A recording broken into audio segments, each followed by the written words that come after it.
Friends, welcome to my TET class. Friends, आज हम देखेंगे भूगोल और भूगोल में देखने वाले हैं पृथ्वी की गतियां।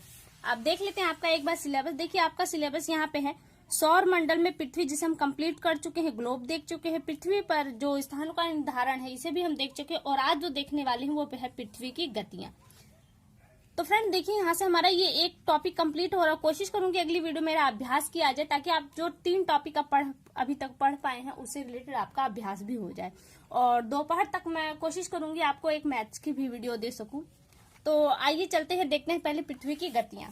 देखिए फ्रेंड्स, ये क्लास 6 की बुक है। मैं आपको दिखा दूं, क्लास 6 है पृथ्वी और हमारा जीवन। ये बुक आपके लिए बहुत ही ज्यादा इम्पोर्टेंट, क्योंकि इसके हर एक टॉपिक को आप अगर देखें तो कहीं ना कहीं से वो आपके सिलेबस से मैच करते हुए आपको दिखाई देंगे।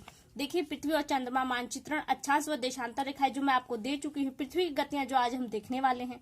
पृथ्वी के प्रमुख परिमंडल जिसे हम देखने वाले हैं। भारत की स्थिति, भारत का धरातल, भारत जलवायु और भारत की वनस्पति एवं वन्यजीव। यानी कि इसके सारे टॉपिक अपने आप पे इम्पोर्टेंट हो। तो ये बुक अगर आपको मिल जाती तो आप जरूर पढ़िएगा। अगर नहीं भी मिलती तो डिस्क्रिप्शन में मैं इस बुक को पहले ही डाल चुकी हूँ। डिस्क्रिप्शन में इसका लिंक भी मिल जाएगा, आप एक बार इस बुक को जरूर देखिएगा। इसके हर एक टॉपिक में आपके कहीं न कहीं से प्रश्न छुपे हुए हैं। खास तौर से एक चित्र के माध्यम से भी इसमें आपका प्रश्न छिपा हुआ है। तो आइए देखते हैं हम पहले पृथ्वी की गतियां। देखिए पृथ्वी की कौन सी गति है। गति में क्या होता है, देखिए पृथ्वी हमेशा चलती रहती है। हमें भले इस चीज का आभास नहीं होता, लेकिन पृथ्वी हमेशा गति करती है और बहुत तेजी से करती है। और यही कारण है कि पृथ्वी पे जो दिन और रात होते हैं वो इसी कारण से होते हैं, पृथ्वी की गति के कारण ही होते हैं। साथ में जो ऋतु परिवर्तन होते हैं वो भी उसकी गति के कारण ही होते हैं। पृथ्वी की 2 गतियां हैं। कौन कौन सी गतियां हैं, ये तो मैंने सिर्फ इसलिए उठाया कि आप यहाँ से इसको मैं समझा सकूं। पृथ्वी की 2 गतियां हैं, एक तो है परिभ्रमण और दूसरी है परिक्रमण। परिभ्रमण क्या होता है, जब पृथ्वी अपने अक्ष पर लट्टू की भांति, जिस तरह से लट्टू नाचता है अपनी कीली पर, उसी तरह से पृथ्वी भी अपनी कीली पर नाचती है, घूमती है। इस गति को हम परिभ्रमण गति कहते हैं। जैसे आप यहाँ पे देख रहे हैं, पृथ्वी अपने अक्ष पर 23.5 अंश झुकी हुई है, और यहाँ से ये अक्ष रेखा दिखाई गई है आपको, जहाँ पे पृथ्वी नाचती है। तो जो ये नाच रही है, आप देख रहे हैं, गति कर रही है, ये गति उसकी होती है परिभ्रमण गति, यानी कि अपने आप में ही उसका सर्किल करना। और इसी गति के कारण ही दिन रात होते हैं। और दूसरी है देखिए आपकी परिभ्रमण गति। परिभ्रमण, देखिए आप कहीं मंदिर जाते हैं तो मंदिर की परिक्रमा करते हैं। तो परिक्रमा अर्थात अब वो मंदिर यहाँ था उसके चारों ओर घूमते हैं। जस्ट यही गति पृथ्वी भी करती है, लेकिन सूर्य की परिक्रमा करती है। सूर्य की परिक्रमा करने में पृथ्वी को 1 वर्ष लगता है, और ये परिक्रमा ही उसकी परिक्रमण गति कहलाती है, जैसे आप यहाँ पे देख रहे हैं। अब देखिए कुछ और जान लेते हैं इससे बारे में। दिया है पृथ्वी का परिभ्रमण है, इससे रिलेटेड कुछ पॉइंट्स देख लिए। पृथ्वी एक चक्कर यानी कि अपनी कीली पर वो नाचती है। अपनी कीली पर जो नाचती है, इसे नाचने में 1 दिन का वक्त लगता है, और 1 दिन में 24 घंटे हैं, और 24 घंटे को हम घड़ी के रूप में प्रदर्शित करते हैं, जिसमें 12 घंटे आपका दिन होता है और 12 घंटे का रात होता है। यहाँ पे देखिए प्रयोग के माध्यम से बच्चों को दिखाया गया, और ये समझ लीजिए ये बुक आपको समझने में इतनी इजी होगी कि आप समझ नहीं सकते। तो डिस्क्रिप्शन में इसका लिंक है, एक बार इसे जरूर देखिएगा। मेरे कहने से ना सही, लेकिन अपने नॉलेज को बढ़ाने के लिए इस बार इसको जरूर देखिएगा।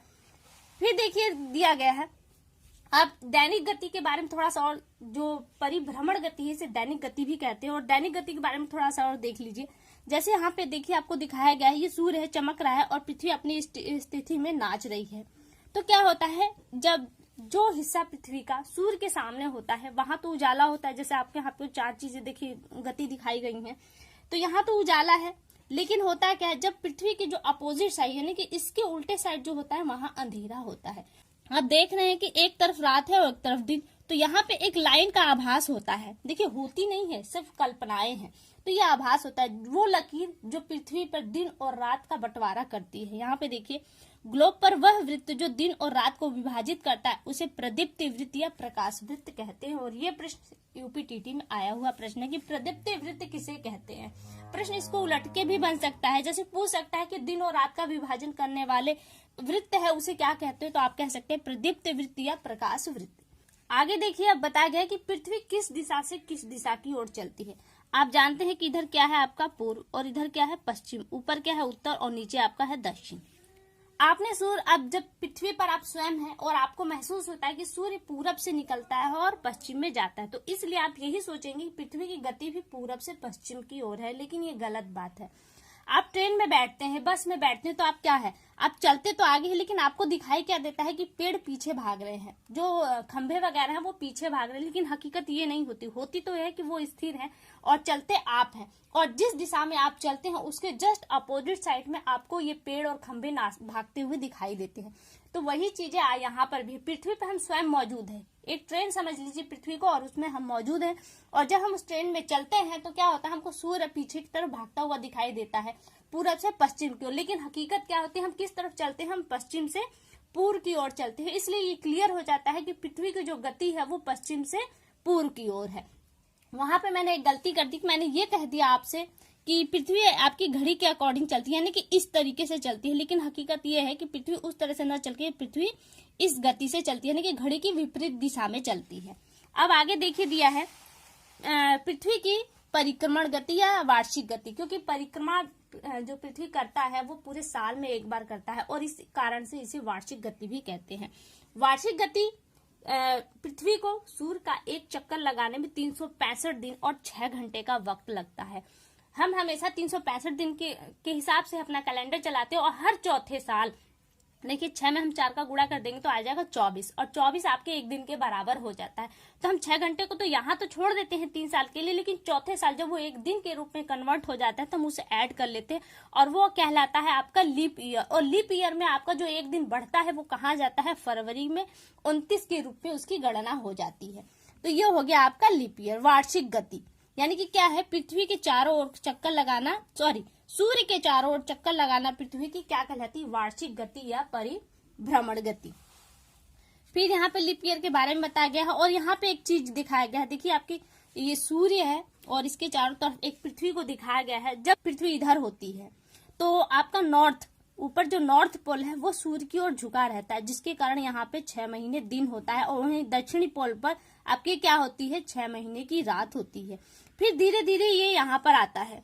जब यहाँ का आता है तो यानी कि कौन सा दिन है, ये 23 सितंबर है। उस वक्त सूर्य की किरणें जो होती है भूमध्य रेखा पर सीधे चमकती हैं, और इस वक्त पृथ्वी पर दिन और रात बराबर होते हैं। फिर धीरे धीरे यही पृथ्वी इसी अक्ष पर नाचती हुई इधर आती है। तो इस कंडीशन में होता है क्या, जो पृथ्वी का उत्तरी पोल है वो अंधेरे की तरफ झुका रहता है, और जो दक्षिणी पोल है वो आपका सूर्य की तरफ झुका होता है, जिसके कारण क्या होता है, जो दक्षिण का पोल है वहां पे 6 महीने का दिन हो जाता है, वहीं पे उत्तरी पोल पर 6 महीने की रातें हो जाती है। और किस दिन होता है, ये 22 दिसंबर को होता है। फिर पुनः पृथ्वी यहाँ पर आती है, ये 21 मार्च का दिन है, जब पुनः फिर सूर्य आपका भूमध्य रेखा पर सीधे चमकता है, और इस दिन भी आपके दिन और रात बराबर होते हैं। यहाँ से प्रश्न बनेगा 21 मार्च और 23 सितंबर को क्या है, दिन और रात बराबर होते हैं। इस वक्त जो सूर्य है वो भूमध्य रेखा पर सीधे चमकती है। और 21 जून को क्या होता है, आपका ग्रीष्म ऋतु होती है। किस तरफ, आपकी इस साइड में ग्रीष्म ऋतु होती है, उत्तरी ध्रुव की तरफ। वहीं पे दक्षिणी ध्रुव की तरफ ग्रीष्म ऋतु कब होती है, 22 दिसंबर के आसपास। आगे देखिए, आगे दिया है कि देखिए पृथ्वी अपने अक्ष पर 23.5 अंश झुकी हुई है। क्या है, अब यहाँ पे देखिए पृथ्वी है, ये अपने अक्ष पर 23.5 अंश झुकी हुई है। लेकिन प्रश्न का एक बार आया था सीटेट में कि अपने कक्षीय सतह जैसे ये पृथ्वी है आप देख रहे हैं, तो अगर हम इसे एक सीधी मेज पर रखना चाहें तो इसका ये पोर्शन टच कर रहा है, और कह रहा है कि इस सतह से पृथ्वी कितने अंश झुकी हुई। तो अगर आप इसे एंगल से नापेंगे तो आपको यहाँ से देखिए इसका झुकाव नजर आ रहा है। तो ये क्या कहलाता है, ये कितने का झुकाव बन जाता है, ये 66.5 अंश का झुकाव बन। पृथ्वी अपने अक्ष से कितनी झुकी हुई, तो वो आपका है 23.5 अंश। कक्षीय सतह से 66.5 अंश झुकी हुई है। ये आपका हो गया। और पृथ्वी जो परिक्रमा करती है सूर्य की, वो पथ जो होता है वो अंडाकार या दीर्घवृत्तीय पथ है, और इस पथ को ही कक्षा भी कहा जाता है। फिर यहाँ पे आपका दिया है कुछ जानकारी के लिए, वही चीज जो हम पीछे देख चुके हैं यही चीजें यहाँ पे भी दी रही। 21 जून की स्थिति उत्तरी ध्रुव का सूर्य की ओर झुकाव होता है, इसलिए यहाँ पे क्या होता है, गर्मी का समय होता है। वही जब हम जाड़े की ऋतु की बात करें तो जाड़े की ऋतु हमें इस कंडीशन में मिलती है। तो यहाँ पे क्या होता है, पृथ्वी का जो झुकाव होता है वो दक्षिणायन कहलाता है। पृथ्वी की ये झुकाव, जब उत्तर पोल झुका होता है सूर्य की तरफ तो उत्तरायण कहलाता है, और जब दक्षिण पोल सूर्य की तरफ झुका होता है तो वो दक्षिणायन कहलाता है। उम्मीद करती हूँ आपको समझ में आ रहा होगा। फिर वही चीजें यहाँ पे भी दी गई हैं। देखिए विषुव क्या है, अभी हम पीछे जो देख चुके वही चीजें यहाँ पर भी है। भूमध्य रेखा विषुवत वृत्त पर सूर्य की किरणें सीधे पड़ने का कारण पूरी पृथ्वी पर दिन और रात बराबर होते हैं। इसी स्थिति को, जब दिन और रात बराबर होते हैं, उस स्थिति को विषुव कहते हैं। और ये किस दिन होता है? 21 मार्च और 23 सितंबर के दिन होता है। क्या कहते हैं उसे? विषुव। ये यूपीटीटी का आया हुआ प्रश्न है कि विषुव किसे कहते हैं, और आपके 4 ऑप्शन आपके दिए गए थे। विषुव किसे कहते हैं? 21 मार्च और 23 सितंबर को जब सूर्य की किरणें भूमध्य रेखा पर सीधी पड़ती है तो परिणाम स्वरूप क्या होता है? दिन और रात बराबर होते, इसे ही विषुव कहा जाता है। पृथ्वी का अक्ष अपने कक्ष तल से सदा एक ही दिशा में 23.5 अंश झुका रहता है। आप देख रहे हैं कि यहाँ पे जिस तरह से ये झुका हुआ है, और यही झुकाव यहाँ पर भी है। ऐसा नहीं कि यह इधर झुका है और यहाँ पे ऐसे झुका, वो एक ही दिशा में सदैव झुका हुआ आपको गति करता हुआ मिलेगा। आगे देखिए, कुछ पॉइंट्स दिए गए हैं। प्रदीप्त वृत्त क्या है? ग्लोब पर वह वृत्त जो दिन और रात को विभाजित करता है वो आपका प्रदीप्त वृत्त कहलाता है। वहाँ विषुव क्या है? देखिए, जो इम्पोर्टेंट केवल उस पर ज्यादा ध्यान दीजिएगा। 21 मार्च और 23 सितंबर को सूर्य की किरणें विषुवत वृत्त या भूमध्य रेखा पर सीधी पड़ती हैं, और क्या है, जिसके परिणाम से दिन और रात बराबर होते हैं। तो फ्रेंड्स, उम्मीद करती हूँ कि आपको ये टॉपिक काफी अच्छे से समझ में आया होगा, और डिस्क्रिप्शन में इस बुक की लिंक आपको मिल जाएगी, तो प्लीज आप इस बुक को एक बार जरूर देखिएगा। तो फिलहाल के लिए केवल इतना ही। अगली वीडियो में आपसे फिर मुलाकात होगी, तब तक के लिए नमस्कार।